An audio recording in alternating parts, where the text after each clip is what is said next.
வணக்கம் நேயர்களே. நாட்டின் பல மாவட்டங்களுக்கு அபாய எச்சரிக்கை விடுக்கப்பட்டிருக்கிறது. எதற்காக பார்ப்போம் விரிவாக.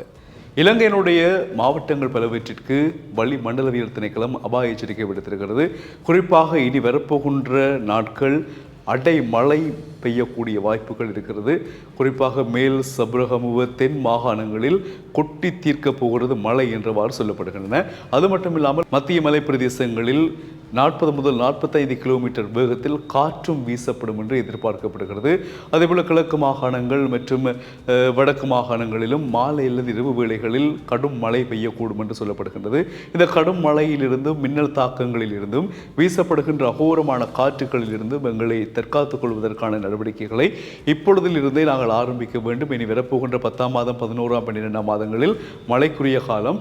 இந்த மழைக்குரிய காலங்களில் நாங்கள் எங்களை தயார்படுத்திக் கொண்டிருந்தால் மிகவும் இலகுவானதாக இருக்கும்.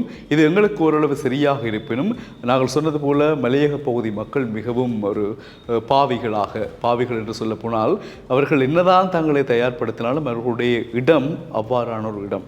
பெரும்பாலும் ஆபத்துக்களை எதிர்கொள்ளக்கூடிய ஆபத்துகள் நடைபெறக்கூடிய இடமாக இருக்கும் மலைப்பாங்கான இடம் என்றபடியினால் அவர்களுடைய வீடுகள் அவர்கள் எல்லாமே உயரமாக இருக்கும். மண் சரிவுகள் ஏற்படும். மழை வெள்ளம் அதிகரித்தால் காற்றுகள் அதிகரித்தால் மிகவும் பயங்கரமான ஒரு சூழ்நிலையில் அவர்கள் வாழ வேண்டிய துர்ப்பாக்கிய நிலை இயல்பாகவே அவர்களுக்கு இருக்கிறது.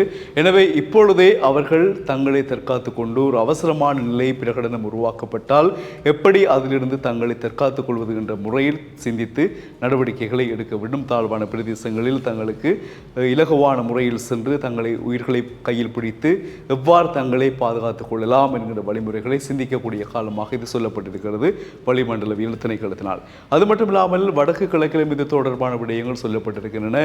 பலத்த காற்றுடன் மாலை அல்லது இரவு வேளைகளில் மின்னலுடன் கூடிய இடியுடன் கூடிய கனமழை பெய்யக்கூடும் என்று சொல்லப்படுகின்றமையினால் இப்பொழுதிலிருந்தே யாழ்ப்பாண மாநகர சபையாக இருக்கலாம், பிரதேச சபையாக இருக்கலாம் மற்றும் அமைப்புகள் என்ன செய்ய வேண்டும், யாழ்ப்பாணத்தில் இருக்கக்கூடிய வடிகான்கள் மிக முக்கியமாக தண்ணீர் வடிந்தோடக்கூடிய வகையில் கால்வாய்கள் வடிகான்களை துப்புரவு செய்கின்ற பணிகளில் ஈடுபட வேண்டும். இல்லை என்றால் பொதுவாகவே ஸ்டான்லி ரோடு, பெராலி ரோடு, கேகேஎஸ் ரோடு இருக்கக்கூடிய கடைகள் அல்லது கேன்களில் இருக்கக்கூடிய தண்ணீர் ஓட முடியாமல் அங்கே ஆறுகளுக்கு கடல்களுக்குள் செல்ல முடியாமல் கடைகளுக்குள் புகுந்து போக்குவரத்துகளுக்கு இடையூறை ஏற்படுத்த வாய்ப்புகள் அதிகமாக இருக்கின்றன. இதை நாங்கள் அடிக்கடி சந்தித்து வருகின்ற விடயமாகவும் பார்க்கின்றோம். எனவே அவ்வாறான நிலைகள் வராமல் இப்பொழுதே வெள்ளம் வரும் முன் அணை கட்ட வேண்டும் என்ற அடிப்படையில் யாழ்ப்பாணத்தில் இருக்கக்கூடிய பிரதான நகர்ப்பகுதி வீதிகளில் உள்ள வடிகான்களை துப்புரவு செய்கின்ற பணிகளில் ஈடுபட்டால் நாங்கள் வருகின்ற மழை காலத்தில் இவ்வாறான நிறுத்தங்களை தவிர்த்து கொள்ள முடியும். அதேபோல் கிழக்கு மாகாணங்கள் உட்பட நாட்டினுடைய எல்லா மாவட்டங்களிலும் இந்த பிரச்சனை இருக்கிறது. அதை சரியான மாதிரியாக அமைப்புகள் மேற்கொள்ள வேண்டும். மலையக பகுதி மக்கள் அவர்களும் தங்களுடைய பாதுகாப்பை உறுதிப்படுத்த வேண்டும். தென் மாகாணங்கள் குறிப்பாக கொழும்பு மற்றும் அண்டிய பகுதிகளிலும் அதிகமாக குப்பை மேடுகள் காணப்படுவதான செய்திகளை நாங்கள் அடிக்கடி பார்த்திருக்கிறோம். எல்லா குப்பைகளையும் கொண்டே கொட்டுகின்ற இடங்கள் சரியான முறையில் துப்புரவு செய்யப்படாமலும் கடலோடு அவை கலக்கின்றபடியினாலும் அல்லது கால்நடைகள் அந்த குப்பைகளை சென்று உண்பதாலும் பாரிய நோய்களுக்கு எதிர்கொள்வதாக அந்த பகுதி மக்கள் தெரிவித்திருக்கிறார்கள். எனவே இந்த நேரத்தில் மழையும் ஆரம்பித்தால் மழையுடன் கூட தொற்று நோய்கள், நுழம்பு பெருக்கங்கள் மற்றும் வேறு நோய்கள் அந்த குப்பைகளாலும் மழைநீர் தேக்கங்களினாலும் ஏற்படக்கூடிய வாய்ப்புகள் கணிசமான அளவு இருக்கின்றன. எனவே அவற்றை துப்புரவு செய்கின்ற, அப்புறப்படுத்துகின்ற, அதற்கேற்ற ஒழுங்குகளை மேற்கொண்ட நடவடிக்கையிலும் கொழும்பு நகர சபை நடவடிக்கைகளை எடுக்கும் என்று நாங்கள் எதிர்பார்க்கின்றோம். இவையெல்லாம் எங்களுக்கு சற்று முன்னதாகவே தகவல்கள் கிடைத்தபடியால் நாங்கள் அதை உங்களோடு பரிமாறிக்கொள்ளக்கூடியதாக இருக்கிறது. ஏனென்றால் இனி வரப்போகின்ற மழை காலங்களில் நாங்கள் எங்களை மழை வர நாங்கள் அணையை கட்டாமல் மழை வருவதற்கு முன்னர் இந்த தகவல்களை கொண்டு நாங்கள் செய்வது புத்திசாலித்தனமானதாகும். எனவே இந்த செய்திகளை நீங்கள் உடனடியாக எல்லோருக்கும் பகிர்ந்து கொள்ளுங்கள். அதன் மூலமாக சம்பந்தப்பட்டவர்கள் அவ்வாறான தேவை உள்ளவர்கள் விழிப்பாக இருந்து தங்களை பாதுகாத்துக் கொள்ள அது இலகுவாக அமையும் என்று நாங்கள் நம்புகிறோம்.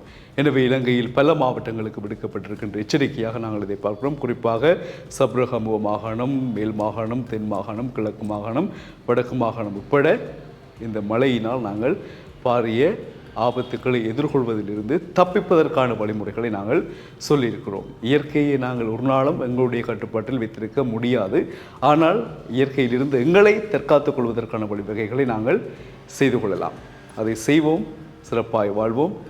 அதற்கு பிறகு வருகின்ற புத்தாண்டு நல்ல மாதிரி ஒரு புதிய தலைவரோடு நல்ல மாதிரியாக மலர நாங்களும் வாழ்த்துக்களை தெரிவிக்கிறோம்.